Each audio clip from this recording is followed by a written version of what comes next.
Fine sir, നമ്മളിപ്പോൾ 2-3 ദിവസങ്ങളായി സ്ഥിരം കേട്ടുകൊണ്ടിരിക്കുന്ന ഒരു സാധനമാണ് നീറ്റിൻ്റെ സ്കാം എന്ന് പറയുന്ന സാധനം. സോ എന്ത് ആണ് നീറ്റിന് പറ്റിയത്, എന്താണ് ശരിക്കും ഇവിടെ സംഭവിച്ചുകൊണ്ടിരിക്കുന്നത്? നീറ്റ് ആൻഡ് MBBS ഇതിൻ്റെ സാധനം എന്താണ്? കഴിഞ്ഞ 10-15 കൊല്ലമായിട്ട് എനിക്ക് തോന്നുന്നു 10-15 കൊല്ലമായി ഫൈൻ സാർ ഈ ഫീൽഡിൽ, എഡ്യൂക്കേഷൻ ഫീൽഡിൽ അല്ലേ. അപ്പോൾ അത്ര എക്സ്പീരിയൻസ് ഉള്ള ഒരാളുടെ അടുത്ത് കേൾക്കുന്നതായിരിക്കും കുറച്ചും കൂടി ബെറ്റർ. അതെന്താ അവസ്ഥ നീറ്റിൻ്റെ? വ്യക്തിപരമായി പറയുകയാണെങ്കിൽ നീറ്റ് പരീക്ഷ തീർത്തും മനുഷ്യവിരുദ്ധമായൊരു പരീക്ഷയായിട്ടാണ് ഞാൻ വിലയിരുത്തുന്നത്. കാരണം ഒരു കുട്ടി ആ കുട്ടിയുടെ ജീവിതത്തിന് അല്ലെങ്കിൽ ഒരു വർഷം അല്ലെങ്കിൽ 2 വർഷം നിരന്തരമായ മാരത്തോൺ ടെസ്റ്റുകൾ എഴുതി അതേപോലെ അതിന് പ്രിപ്പയർ ചെയ്ത് ഉറക്കം വിളച്ച് പഠിച്ച് പരീക്ഷയ്ക്ക് വരിക. 3 മണിക്കൂറും 20 മിനിറ്റുമാണ് നീറ്റ് പരീക്ഷയ്ക്ക് അനുവദിച്ച സമയം.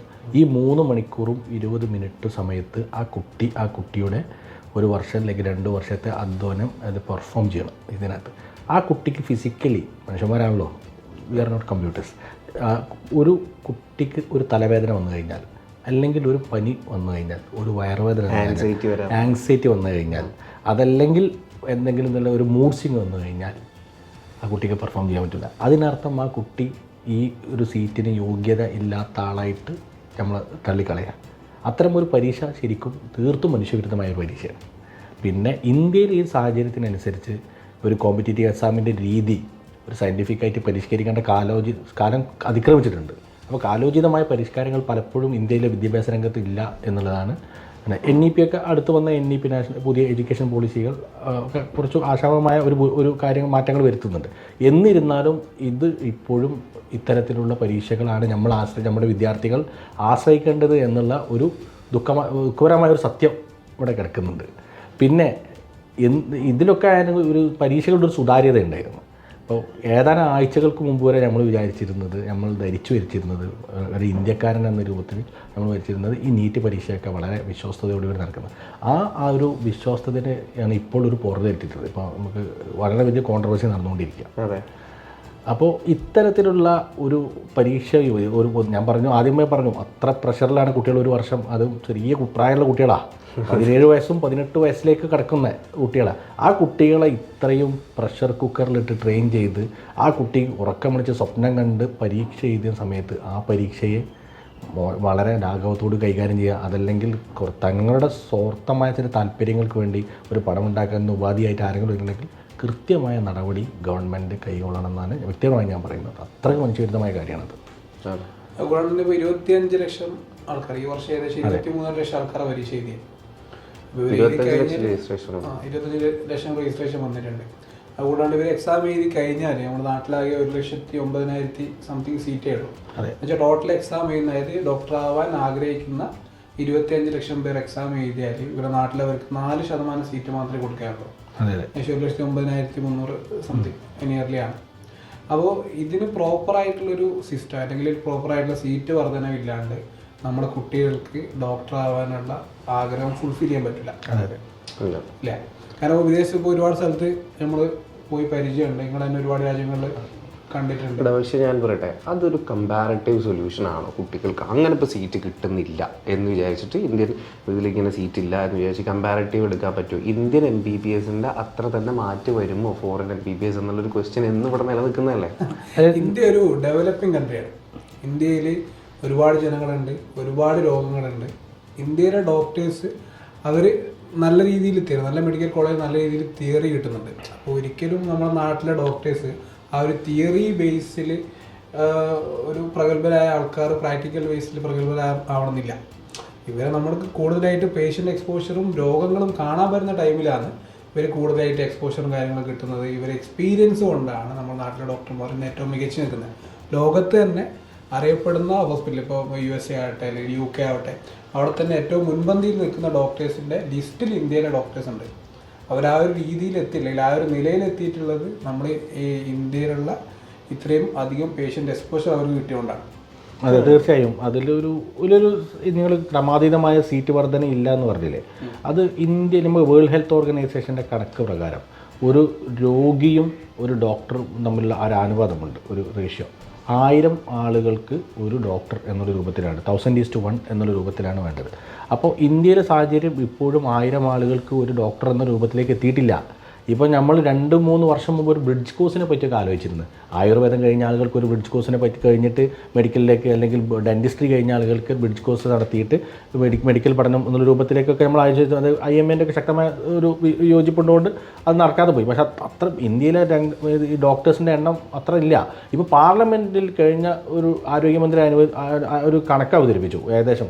അതിനകത്ത് നമ്മുടെ മോഡേൺ മെഡിസിൻ മാത്രമല്ല, സിദ്ധ ഉണ്ട്, ആയുർവേദമുണ്ട്, ഹോമിയോപ്പതി ഉണ്ട്. ഇതെല്ലാം വെച്ചിട്ടാണ് അവർ എത്രയോ ആളുകൾക്ക് ഏകദേശം ഈ ഒരു ശരാശരിയിലുള്ള കണക്ക് പറഞ്ഞിട്ടുള്ളത്. 1000 ആളുകൾ 2000 ആളുകൾക്ക് ഒരു ഡോക്ടർ എന്നുള്ള ഇതിലേക്ക് ഇന്ത്യ മെച്ചപ്പെട്ടു എന്നൊക്കെ പറയുന്നത്. പക്ഷേ അതിനകത്ത് മോഡേൺ മെഡിസിനെ മാത്രമല്ല അവർ കണക്കിൽ എടുത്തിട്ടുള്ളത്. അപ്പോൾ എന്തായാലും ഈ ഒരു ഇത് ആരും ഇപ്പോൾ ഈ ക്രൈറ്റീരിയാസ് കുറക്കുക വിദ്യാഭ്യാസത്തിനല്ല. ഈ ഒരുപാട് മെഡിക്കൽ കോളേജുകൾ പുതിയതായി അനുവദിക്കുന്നതിനുള്ള ക്രൈറ്റീരിയസ് കുറവ്. പക്ഷേ എന്താവണം, അത് ശരിക്കും മോണിറ്റർ ചെയ്യണം, ഗവൺമെൻറ് മോണിറ്റർ ചെയ്യണം, അല്ല പ്രൈവറ്റ് ബോഡികളെ മൊത്തമായിട്ട് എഡ്യൂക്കേഷൻ കിട്ടണമെങ്കിൽ എല്ലപ്പോൾ നമുക്ക് നല്ല രീതിയിൽ എഡ്യൂക്കേഷൻ പ്രൊവൈഡ് ചെയ്യാൻ പറ്റണം. അതെ, അതായത് നല്ല രീതിയിലുള്ള സ്ഥാപനങ്ങൾ ഉണ്ടാവണം, നല്ല ഇൻഫ്രാസ്ട്രക്ചർ ഉണ്ടാവണം.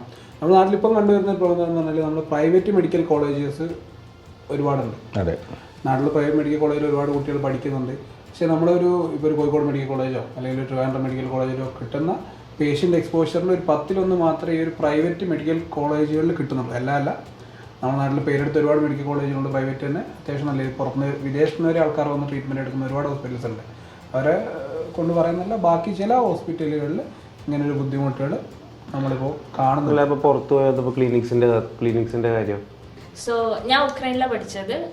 വോർ വന്നപ്പോൾ ഉസ്ബെക്കിസ്ഥാനിൽ പോയി പഠിച്ചു. ഞാൻ പറയുമ്പോൾ ക്ലിനിക്ക് രണ്ടിടത്തും നല്ലോണം നമുക്ക് കിട്ടിയിട്ടുണ്ട്.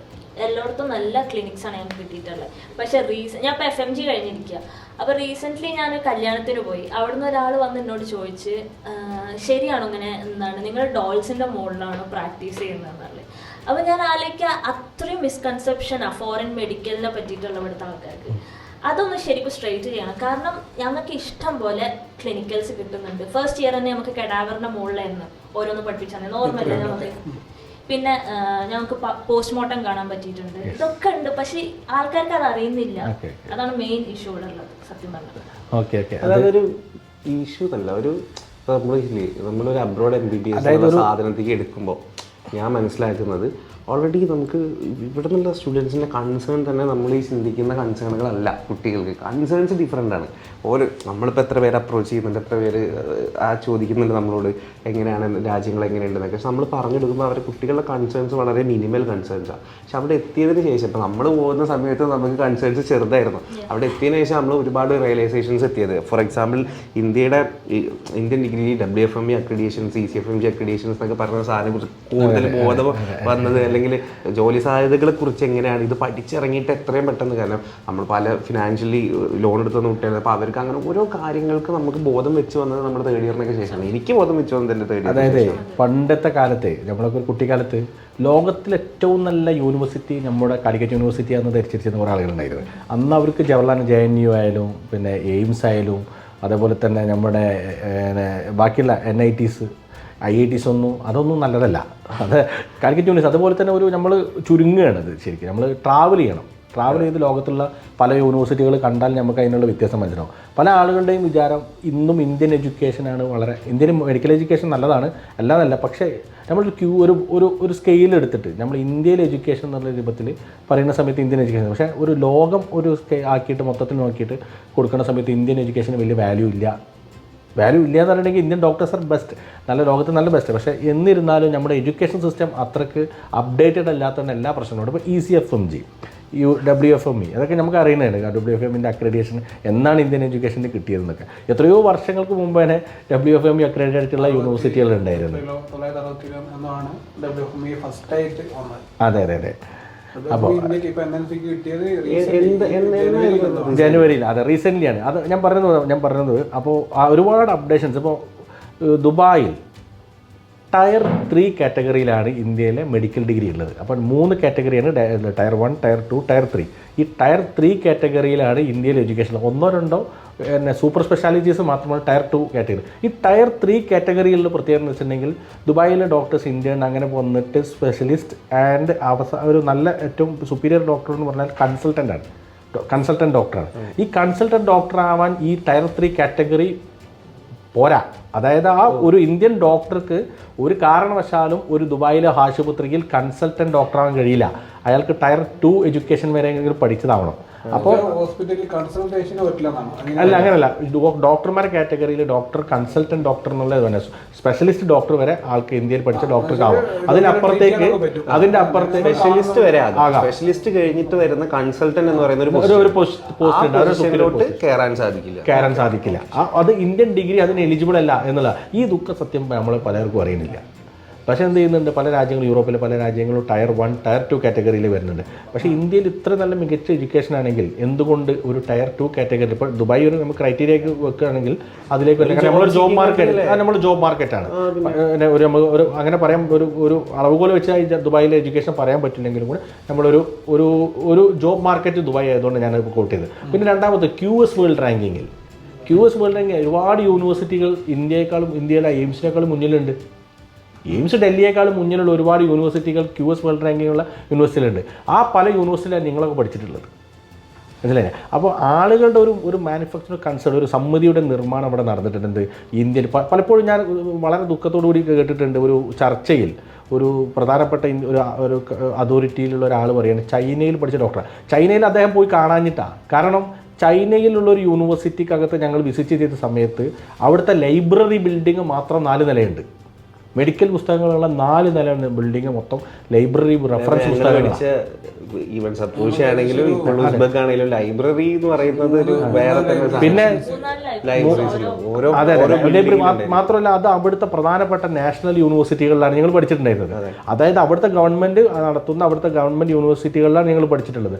വളരെ മെച്ചപ്പെട്ട എഡ്യൂക്കേഷൻ അവിടെ കിട്ടുന്നത്. പക്ഷേ ആളുകളുടെ വിചാരം അതൊന്നും നല്ല എഡ്യൂക്കേഷൻ അല്ല നമ്മളിവിടെ കിട്ടുന്നത്. ഇവിടെ ഞാൻ സത്താര എന്ന് പറഞ്ഞ സ്ഥലത്ത്, മഹാരാഷ്ട്രയിൽ സത്താര എന്ന സ്ഥലത്ത് ഒരു മെഡിക്കൽ കോളേജിൽ ഒരു വർഷങ്ങൾക്ക് മുമ്പ് പോയിരുന്നു. അവിടെ പേഷ്യൻസ് ഇല്ല. പേഷ്യൻസിനുണ്ടെങ്കിൽ അവർ എക്സാമിനേഷൻ വരുന്ന സമയത്ത് കുറച്ച് ഗ്രാമീണരെ 1000 രൂപയും 500 രൂപയും കൊടുത്തിട്ട് അന്നത്തെ ദിവസം കൊണ്ടുവന്നിരുത്തും.